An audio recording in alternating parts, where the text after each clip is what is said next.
Hello, everyone. Welcome to another episode of Own Your Choices, Own Your Life. And today we are blessed to have Ronnie Fisher with us. I met Ronnie as the host of Mo Mondays in Niagara a few months ago, and we actually hit it off very well. So he was more than open to being a guest on the podcast. He definitely has a more diverse background than just being the host of Mo Mondays. So this is a little bit of his background right now. Ronnie Fisher has an extensive background in the construction industry and is a real estate investor, a business consultant, a success coach, speaker, an actor, model, a part-time firefighter, former pro kickboxer, skydiver, and motorcycle enthusiast. So that is a mouthful, and that is a lot of things that he does.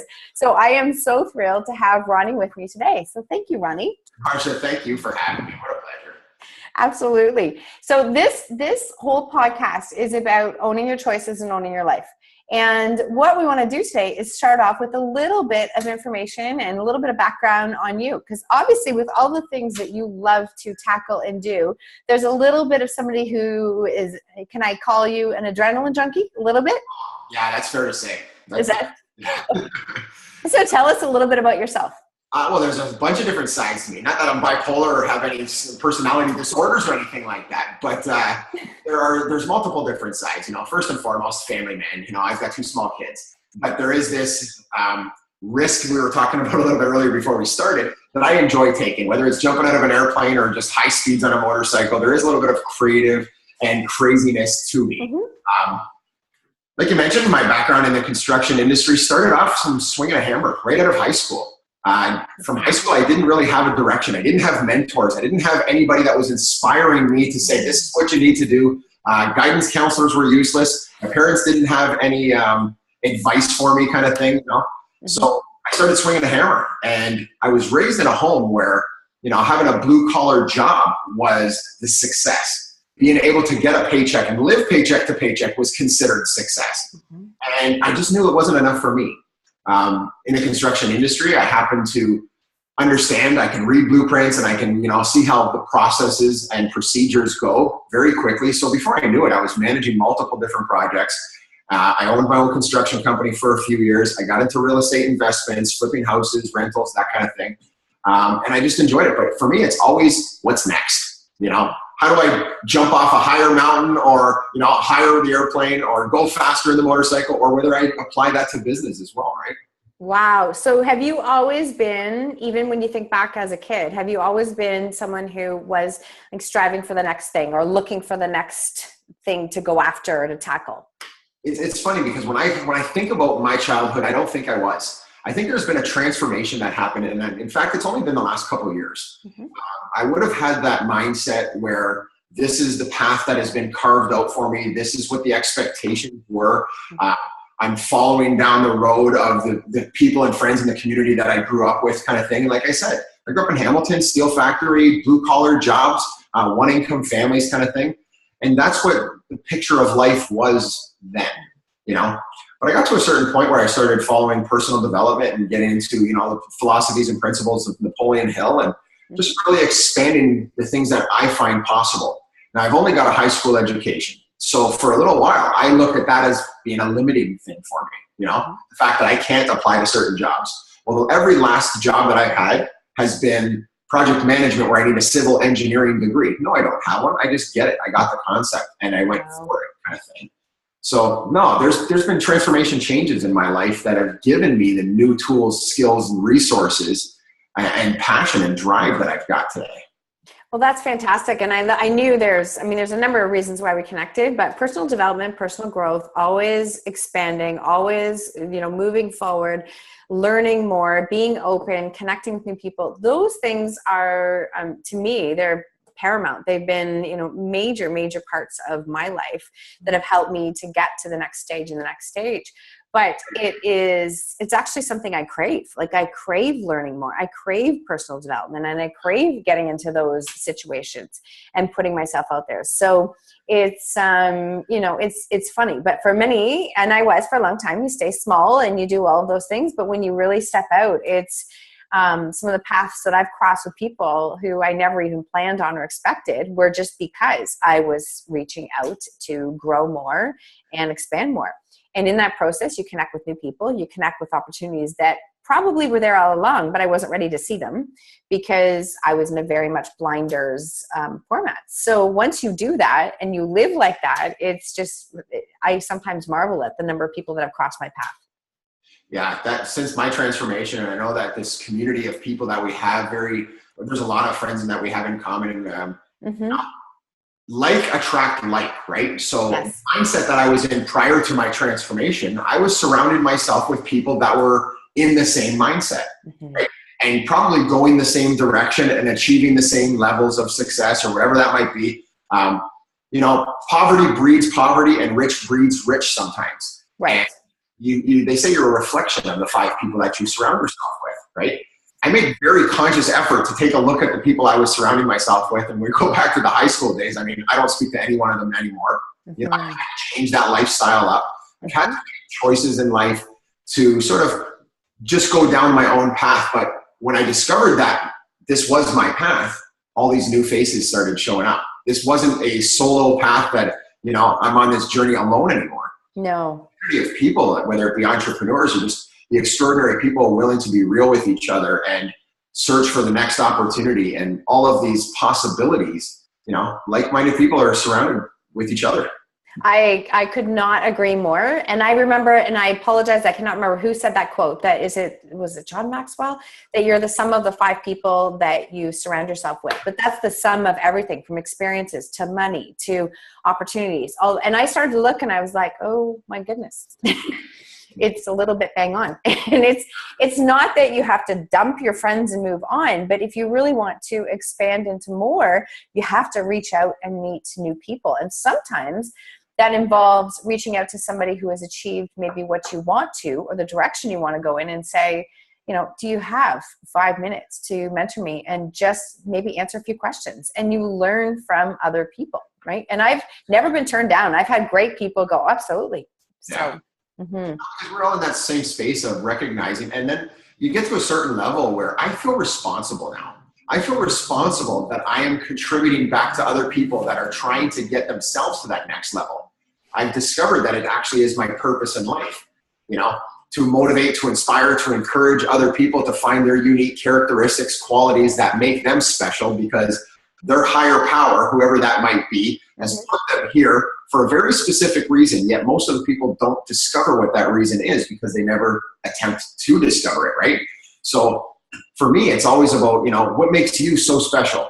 Because I believe that you are, and there's qualities and characteristics that you haven't lived up to your own potential yet. So really identifying that with them and stuff. And I enjoy that conversation repeatedly, and being a resource for people. I find it responsible because I'm surrounded by so many people that are so resourceful. Oh, yeah. Honestly, that just kind of gave me goosebumps when you said that, because when you say about feeling responsible for, paying that forward, helping people find their gifts, helping people find the reasons why they're here. I have always said, in the last few years really became the focal point, is that we all have gifts. We all have gifts that are our gifts. I can't use your gifts. You can't use my gifts. But most people don't ever even tap into or touch their gifts, because I believe our gifts are kind of wrapped up in our adversities that we keep facing over and over and over and over. And sometimes we tiptoe around it, and we just avoid it, and we do all those things trying to make it look pretty, that we never even tap into it. And when you can really tap into it and realize that some of those lessons are each of our own specific lessons to learn, we can unwrap that our gifts are there. And our gifts aren't for us. Our gifts are for paying it forward and impacting other people. And we can't do that if we don't ever even look at it or tap into it. So I admire that you're doing that, and that you help people with that as far as a success coach, because that is, I believe that is a very untapped area. People are not tapping into what their strengths and gifts are. They're just avoiding them. Yeah. For me, I didn't have that purpose that long ago. It was part of my transformation. And it was really this, I need to discover what my purpose is so that I can contribute something to my community and the people that are around me. But I did this self-evaluation sort of questionnaire and all these different quizzes that really take a deep look at your past and things like that. But what I discovered in the construction industry, I have taught hundreds of men how to use tools and earn a living for the rest of their lives. And I never focused on that. I enjoyed the teaching element of it. I've put a paintbrush in a guy's hand. Today, he's still a painter. He probably will forever be a painter. It's not somebody that's ready to take his life to the next level. This is just like, but I've given him a resource and a tool to provide for his family. Okay?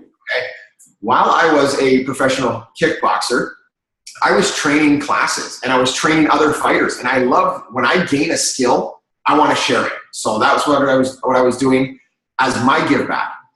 My wife and I, we also traveled overseas and we were teaching English while we were over there. So teaching was the common thread that of all of these experiences I had in life, but I never paid attention to them then.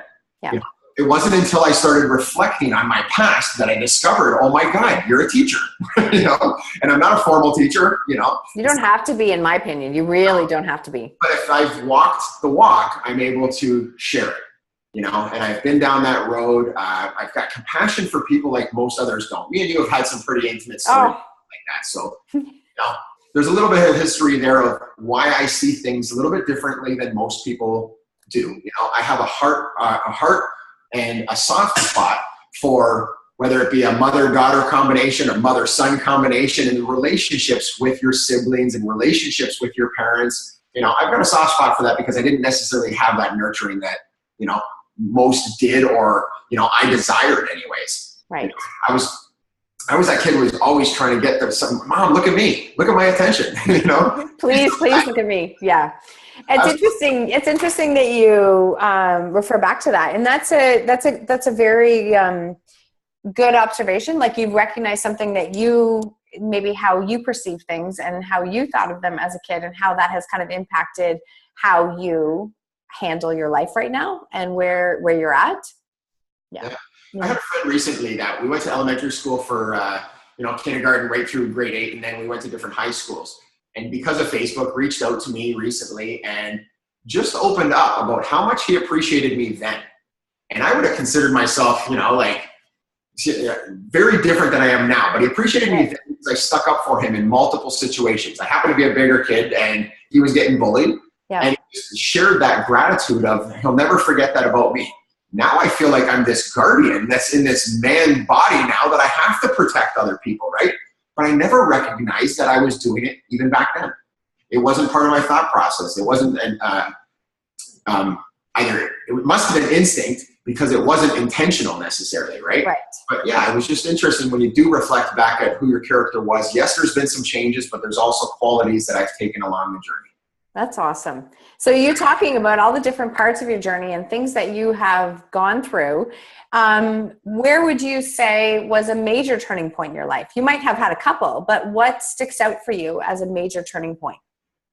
Just being asked this question right now. First thing that comes to my mind, my firstborn, right? My daughter. You know, she's turning 6 years old right now. And I think that that's very common for a lot of parents. Obviously, you know, you have that child, you got to smarten yourself up. You got to be a little bit less selfish. You got to, you know, think about the future a little bit more than living in the present. So that was a transformation change. We wanted to raise our family and, you know, our children in a home of faith. So we decided to start going to church then, you know, and that's given me a lot of community inspired type of activity and, you know, group functions and things like that. But that would probably be one of them. And then I was looking for, you know, who am I and what do I have to share with her? If I'm going to teach and I'm going to be teaching my children, they're going to avoid all the mistakes and they're not going to experience the things that I went through. Okay. That was one of the things that I had said to myself. So that would be a major turning point for me, probably like most people. You know? I can relate to that. I can completely, it's different. All of a sudden there's this human that you are responsible for, right? That you are responsible for. And as a child, as you and I have had many discussions, I mean, as a child, you have the, I hate to say ability, but they're little, they're little and you can, you know, want to protect them and keep them safe and do all those things and help them have a great life and have great opportunities and all those things. And I would say cherish those moments when they're younger, because all of a sudden as they get older and they start to have their own mind, you know, they become really their own person. Absolutely. I mean, you never know what you're going to get, kind of thing. But I've taken it upon myself to make sure that I'm putting a great deal of effort to giving her the qualities that I recognize that a child should have. Every night, I put her to bed. We read stories every night, and then we talk for a few minutes about her dreams. And I love that. Age are, they're still living in the fantasy world. She still believes in the Santa Claus, the Easter Bunny, those type of things. But on her bedroom wall, it says, dreams can come true. And I think it's from one of those stories like Cinderella or something like that, right? Yep. Right? Because at a certain age, we actually stop believing that our dreams can come true. We go through a period of life. I certainly did. You just like her, 6, 8, 10 years old, and then all of a sudden, from 10 to 20, you don't believe in anything. No, it's so true. It's so true. To a certain age, like I am now, I'm 37, and I'm starting to believe in my dreams again. Mm-hmm. So I'm just trying to implant that she never loses sight of that. We go through affirmations since she was 3 years old. I love this. She would tell herself, Chloe, 10 things. What are you? I'm confident. I'm optimistic. I'm beautiful. I'm brave. I'm kind. And she just keeps going the list, right? Any day that I ask her 3 years later, and she's still got the same list, Oh, that is just, again, goosebumps. I love that because, there's a massive power when you say the words I am, right? It's I am is just, it's such a powerful statement that everything that follows past that, as opposed to you think of some kids that I am not pretty. I am not this. I am not this. So having her in growing up in an environment where affirmations are part of what she, part of her life, you've really exposed her to something very good for her positive mindset, right? That's fantastic. I think it's essential. I mean, going up through all my years with not having that and then discovering how important it is, of course, that's what I want to share. I feel responsible for it. In her lunch, she gets a note every day from me, either to be awesome, to be epic, to be, an incredible person, do kind things to your friends. She's not at the point where she could read these. Her teachers have to read them, and they tell me every day how incredible that note was. My God, that's awesome. I have to say, I do, and I hope this is not a stereotypical statement. I love that you're the dad doing that. Like, I love that you are the dad that's doing that, because most people, when you hear those stories, you think of the mom. I love that you are doing that as a dad. And I think you're being a great role model for her as a young girl. I do. Thank you. And you know what? I'm blessed because we're both doing that. Oh yeah, I'm sure. I have no doubt that you are. I have no doubt. Mom's side too. Yes. No offense to mom. But I love it because I think that also shows her that, you know what, you can, you find men who have big hearts, who care and who are observant and, those things. I think it's awesome. I think it's just being exposed to that is awesome. And when you just said I wanted to back up on one thing when you said, that she can realize that her dreams can come true and she can live into those. I even would go one step further that I think between the age of 10 to 20 or am I kidding? Like 10 and older, that we just stop dreaming, period. Like forget about them coming true. We just don't even. So that is something that I will completely transparent and say when people would, for a number of years, what do you want to do in the future? When I'm like, dream, I just want to get through today. Like I don't know what I want to do. So I'm slowly learning again how to plan bigger, to dream bigger, to step into those roles. And so I love that you're addressing that with her, because that is something I just think that life is very regimented from school in all aspects that we don't tend to allow them to think out of the box too often. You're almost, stop it. You're a dreamer. You're doodling. Your mind's drifting. Focus on this. The structure of what school is not necessarily the best method of learning. And they certainly don't teach these personal development skills that we need. They're teaching academics, and I get that. And, they're really not even teaching to be social enough anymore. No. It's not allowed. Like it's not allowed or not encouraged. We want the box. I mean, I literally raised 2 kids who didn't fit in the box, and they never fit in the box, like ever. And one of my boys is extremely creative, always has been. He comes up with he blows my mind with what he can do creatively. But he never fit in the box. And every year we'd come by the end of September and the phone would ring and we need to talk. He does not do this. And I'm like, yep, I know he doesn't, but he does do this. And it was so regimented to the point that I remember times where he would laugh at this, but he was times that if he didn't follow the order of how, I'm not talking grade 1 and grade 2, that for example, off topic here, but it's just important that they would be given stickers, like a number book. They had to make a number book for the numbers 1 to 10.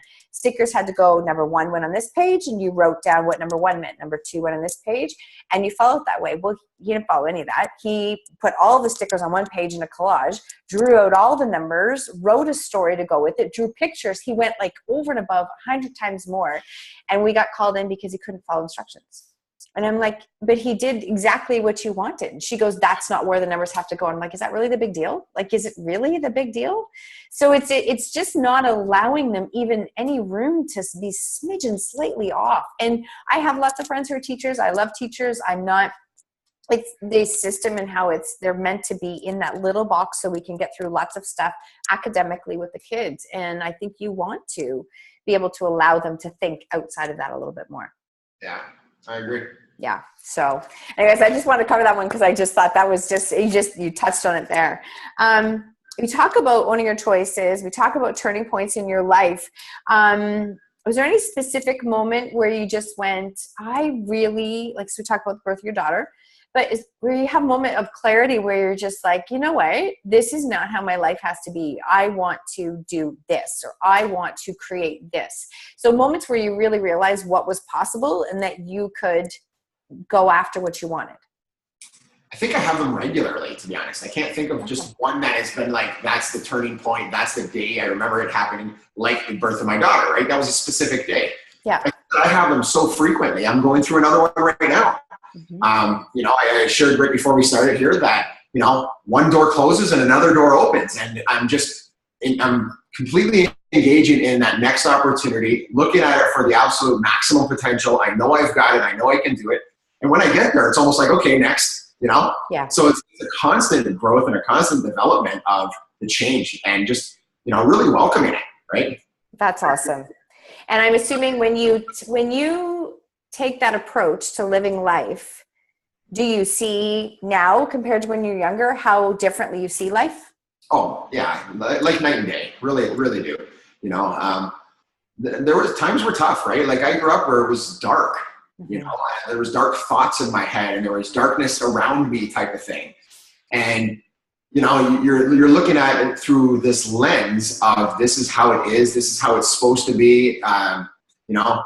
If you're not enjoying it, well, you just have to deal with it. And the lens that I have now, everything's so bright around me.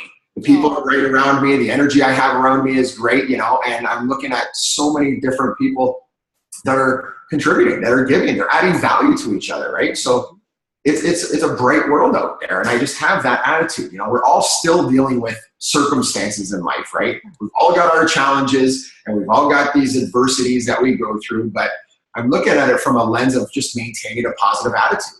I know that whatever I am going through right now is temporary. This isn't a failure. It's such a short period of time in my life to the big scheme of things. And I know that there's a lesson that I can learn from this. And this lesson is going to be of greater value than the struggle that I'm experiencing in the moment. So I embrace that too. Like challenges are welcome for me right now, because I know that's where I grow.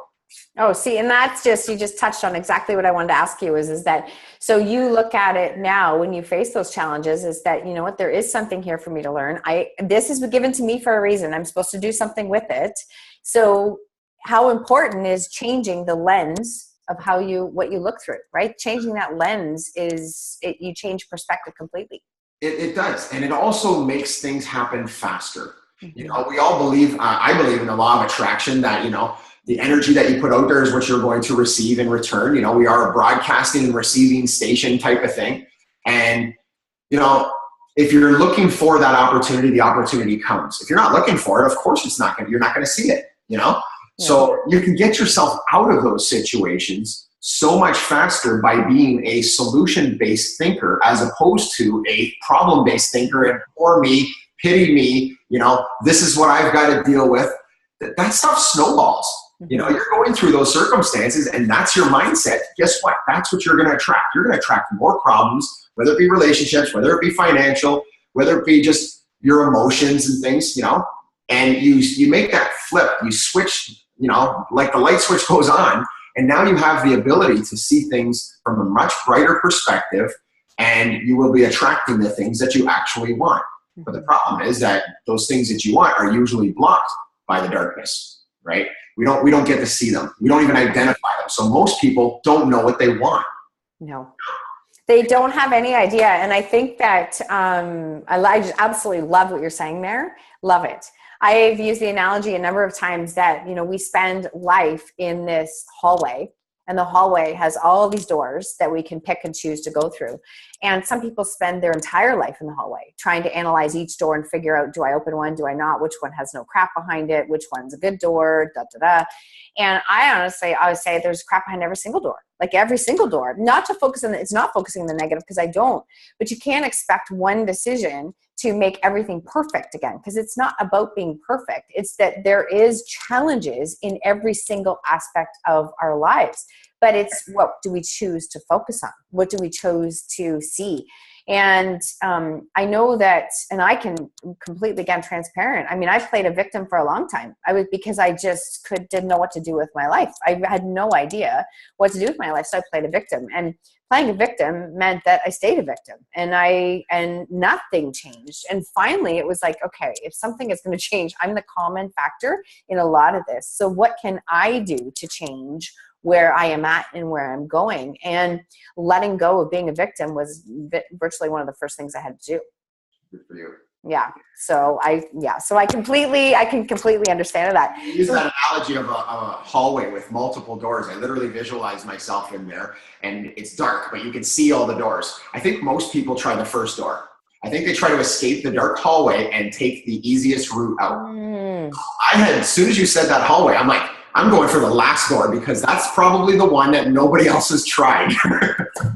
And maybe some of the best things are behind that last door. What a great way. I love what you've added to that. And I know the distance between where I'm starting and that very last door is scary. In between, it's dark, and you're going to experience, things along the way. But that's where I'm going to get the greatest gain. In that hallway for as long as possible might be a good thing, But you also want to escape that hallway. So getting through to the destination that you're looking for. So it's not always, knowing how you're going to get out, just knowing where you want to be. Yeah. And I want to go through that door, right? And that's what I just kind of put myself in that situation. It's against the flow of what everybody else is trying to do. I absolutely love that you said that. And the word how was something that I really had to learn to let go of. The word how is a paralyzing word, like victim, because majority of time we have no idea of the how. The how is not our responsibility to figure out. I believe that basically the universe is looking for us to see signs that, are we looking for change? Are we trying to create change? What are we doing? And when we set that in motion and say yes, and we get into action in the what of what we're doing, that's when other opportunities come. I could stand there and look at those doors all day long and go, how do I know which one it is? I don't know. And each door will have other doors behind it, because there's always new challenges that are coming at us. And that's part of living. I believe that is part of living and part of what we're here to learn and grow and do. Agreed. Yeah, how is definitely a very limiting and crippling type of word to use. You said the what. I believe it's also the why. You have to know exactly what it is and why it is that you're kind of going through that. The how will come. The plan will be there, because you see that destination. I kind of criticize myself sometimes for not being a visionary. I don't have the long-term vision type of thing, and I'm starting to develop that. And that's one of the skills that I'm really working on more and more. Yesterday, I was writing down some goals. I know all these things that they're recommended, but I just never apply those things, like writing down your goals. I literally put dates to things yesterday. Wow, I love that. I took pictures of them and I sent it to a friend of mine. That one that I was telling you about earlier, there's an exam coming up on July 7th. And I said, on July 7th, I will pass this exam. He writes me back, congratulations on passing your exam. as if it already happened, And there's so much to be said by having those type of visions. We're looking at it through that type of lens. Here's what's possible. Here's the reward. And when you can see that reward and you have the why behind it, it doesn't matter what's going to be in the way. There's no obstacle that's going to be large enough. No. To stop you from getting to that goal. Wow, I love that. I absolutely love that. I don't know if you've ever heard of script writing. So script writing was something that a mentor had introduced to me earlier this year. And I'm not going to lie, I like certainly bumped my way through trying to figure out how to do that. But script writing was to pick a certain date, and then you write a letter as in present tense. So for myself, I wrote mine as of September 1st, and it's a 6 pages long, and I write in present tense as in all of these things that have happened in all areas of my life. And when I went to go write it, I mean, my logical side of my brain kept going, silly, don't be silly. Like, you can't, like that's crazy. But I went, no, this is all about just writing it all down and thinking bigger. Because again, like you, I mean, I don't even know when the last time, I stopped dreaming a long time ago. I had to learn, I've had to teach myself how to do it again. And I actually just revisited it. I work to read it once or twice a day. And it's in my thought process. And there are 3 major things on there that I laughed at myself in February going, there's just no way. This is it. And no, write it down. 3 major things that have to be edited because they're done. They're already done and they've happened. And they weren't even on the radar. How had no idea, all of those things. So, I mean, do I have to be convinced that script writing works? Nope. It's all part of it. It's a resource or a tool that you are putting those vibrations out into the universe. And if we're believing in the law of attraction, I'm very strong on that. You've declared it.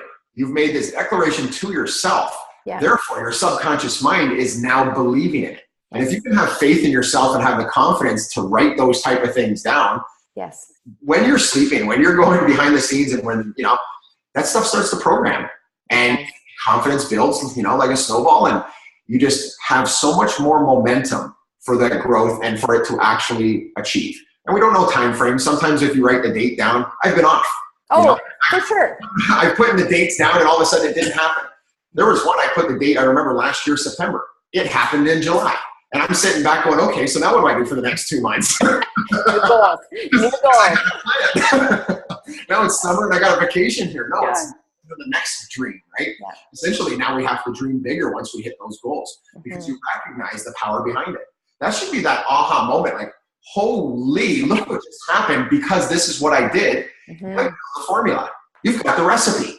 So if anything else that it is that you desire, all you have to do is simply apply the same formula, the same recipe, follow that same blueprint. I mean, the GPS is going to take you there. You just got to enter into the destination.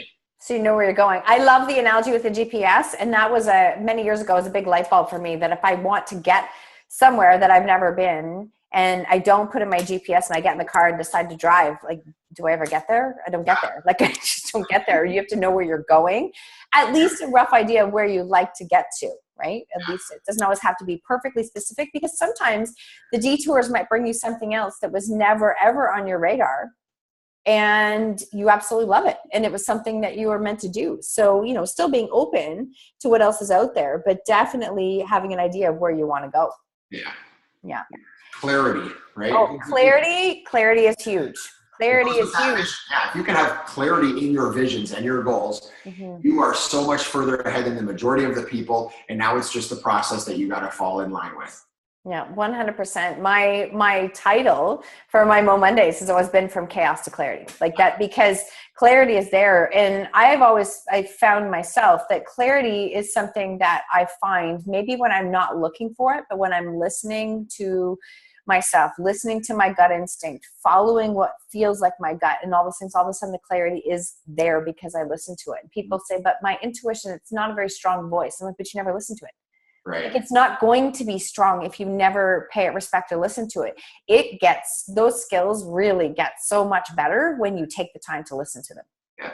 Same thing with the higher power, higher source, whoever you want to call it, whatever you're giving your, gratitude to, I'm paying attention to my external too. So my internal gives me some type of moral compass to follow. Yes. But I'm also looking for that exterior type of thing to give me the guidance that I need. I literally put it out there and ask the questions, show me some type of sign, give me the answer.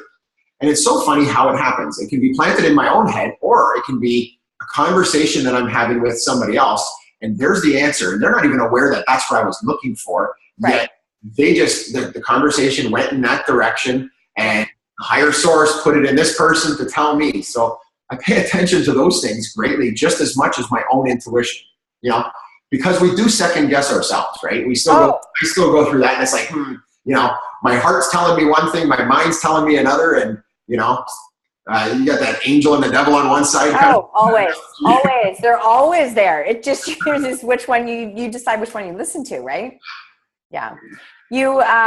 So you can see, obviously, it's kind of almost a redundant question because you can hear it in your voice. You can see the gifts that are in your past adversities, I'm assuming. In my past adversities, your past challenges, like the gifts that are there. You can see that, like you've trained yourself to see that. And those gifts, like I said before, it's a little bit of a responsibility, because now I hear somebody else's story, and having the privilege to share or to be the host of Mo Mondays allows me to hear a lot of people open up about their stories. And not just from the stage, though. There's a lot of people that reach out to me now.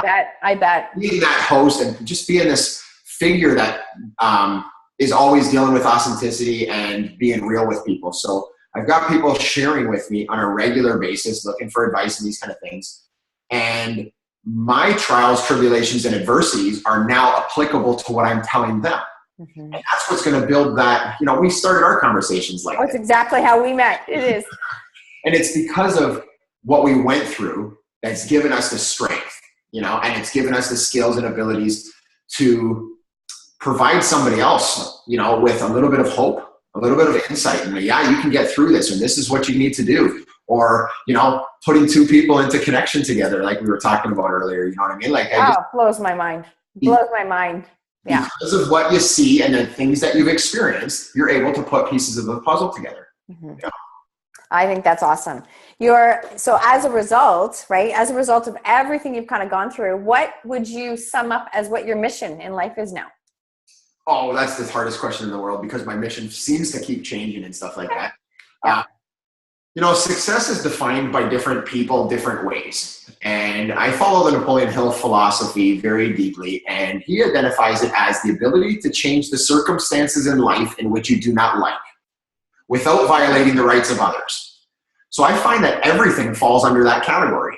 Success for some people is financial. So if you're not happy with your finances, having the ability to change it is the ultimate success, right? So the mission in life is to really inspire other people to recognize and have this conversation with as many people, so that a trigger goes off in their head and they're able to see and do and have the vision and have the clarity and utilize their compass to get to where they really want to be. I think that's my mission. And, being the host of a show and being a kind of a front man, and, one of my gifts is I like to do this a lot, right? So having the gift of gab has given me an audience. Okay. And that audience is listening because now I have content to share. When you've got content to share, people are paying attention to it, as opposed to the old me prior to my transformation, still had the gift of gab, but I wasn't saying anything of value. They would tune out, right? So now it's a leadership role. My mission is to create other people to become the best versions of themselves. Oh, I absolutely love that. And you are, for anybody who hasn't met you yet in person, you're a phenomenal host. Like, you're a phenomenal host on that stage, because you're right. Many people are coming on and sharing some pretty, some heavy stories, some personal things. And the thing that I've loved the most about the whole Mo Mondays experience is that, people realize they're not alone. Like, we're never alone. We think that we are. And the reason that we think that we are is because we spend our life hiding so that no one knows what's going on in our life. And that hiding means that we take that power and we give it to somebody else. And all of a sudden, when we take it back and we stand in our truth and share our story, I don't expect everybody to do that. But what I am saying is, you really start to see that you're not alone. And I have yet to speak at one of the Mo Mondays without 3 or 4 people reaching out and going, oh my gosh, that's my story. You just shared that. I had no idea. And so I love the Mo Mondays platform for that. But you take it a little bit further, I do have to say. You add that real personal touch to it. And I just think that you, in that environment, are truly standing in some of your gifts. Like, you are really, truly standing in some of your gifts, without a doubt. I appreciate that. Yeah, you are more than welcome. So before I ask the last 2 questions, I want to just say, where can people find and connect with you? What are some of the best places to reach you? Always on Facebook. I love it. Okay. Perfect. Social media is where to find me. And because of the circle of influence that I have and positive people that are in there, of course I like it and I communicate to everybody. I do make time for almost everybody. There's only 24 hours in a day. I find more somehow, Yeah, you So do. it doesn't take me long to reach back and get connected and stuff like that. Come out to one of the shows. That would be awesome, just to expand in our community type of thing. So yeah. Awesome. Awesome. Well, thank you so much for that. Now, my last two questions for you. If you could go back to your younger self, what would you tell him? Wow. A lot of everything we were just talking about, really. I mean, I think it would be the belief in yourself, and that you've got this potential. I would really, more people told me that I had this gift and that I've had this potential ever before I realized it myself. I've always had an ego. That's different. Awesome. But really, truly knowing what you're capable of, I wasn't really, in that space. So I would go back to my old self and tell him how much I can make an impact on other people, and that you have the ability to make a difference in your own life, and you have the tools, resources, and at your disposal. So I would be really giving him the most encouragement to believe in himself, to have that faith, to have that confidence. I had external confidence always. From an external standpoint, wearing a mask, having a shield, that's always been there. People had that perception that I have confidence. Yes. The truth is that there's vulnerabilities behind it. And I'm developing the inner confidence and the inner faith now. So the advice would be to that little boy that was me, just to believe in yourself. Oh, I love that. And that's why it's so powerful what you're doing with your own daughter right now. Like with your kids, that's why it's so powerful. I love that. Last question, what lesson in life are you most grateful for? Lesson in life. We go through so many lessons. I think it must be what we had talked about of just learning from your adversities. Because we've all gone through stuff. My childhood was very difficult. The lesson that I'm going to leave people with is the fact that through those challenges, adversities, there is so much to be gained, and we only look at it from the dark side when we're going in through it, and you're snowballing more of it, just like we said, attracting more of it kind of thing, and having the ability to use our thoughts in order to flick the switch. That's powerful. You don't have to be stuck in that space. That's the lesson that I've, taken away myself the most. Well, that really sums that up, because that's what I try and cover when we do these interviews, is that like when you come to a space in your life, when you own your choices and you just own them, like it's your choice. You get to decide what lens you use. You get to decide which door you take. You get to decide whether you stand still or move forward. You do get to decide. Might not always like it. It's unfortunate that those negative thoughts take zero effort. They just happen. They all occur on their own. They get worse on their own. More of that BS manifests on its own. But on the flip side, you have complete control, and it takes effort. It takes a ton of effort to develop your personal characteristics that have the ability and the strength to overcome challenges like that, to have a positive mental attitude. It's constant effort. And as soon as you slow down on that effort, you start to fall backwards. So it's daily affirmations, it's daily readings, it's putting yourself in the right environment so frequently. It takes so much structure, because this world really is an earthquake. And if we stop adding the bricks to it and stuff, we're going to be vulnerable, right? So that's the only unfortunateness to it, that we can fall backwards really easily. So it's a matter of knowing that and making sure that it's part of our daily routines to build. Yes. You know what? That in itself, that is a massive nugget, what you just said. And I absolutely love that. And I might do a writing blog post on that. I will definitely tag you, because that was your idea and I love it. But it is so true. And what a great takeaway for today, in that, our negative effort, our negative thoughts, and all the negative that we do takes no effort. That's just almost automatic. It takes constant effort and light switches and changing our lens and thinking consciously that I don't want to think that way. I want to think a different way. So in doing so, but you know what, in the beginning, those thoughts take more work, and then maybe they don't take as much the next time, and maybe they don't take as much the next time. I had a really, really bad day a few weeks ago, and I just was like, okay, you know what? The world is going to go away for a day. I'm going to turn off all and power down everything. I'm going to take some downtime. I'm going to do a little bit of reading. I'm going to write some gratitudes, and I'm going to, like, this is it. I've got an hour. I'm not staying in the space more than that. And that's sometimes what it is that it's not resisting that we're there. It's that we choose how long we stay there. Absolutely, yeah. And just coming up with a plan, it worked. Whatever that plan was for you, So this is what I'm going to do. I'm going to tune out. I'm going to read. I'm going to, isolate myself, gain my thoughts.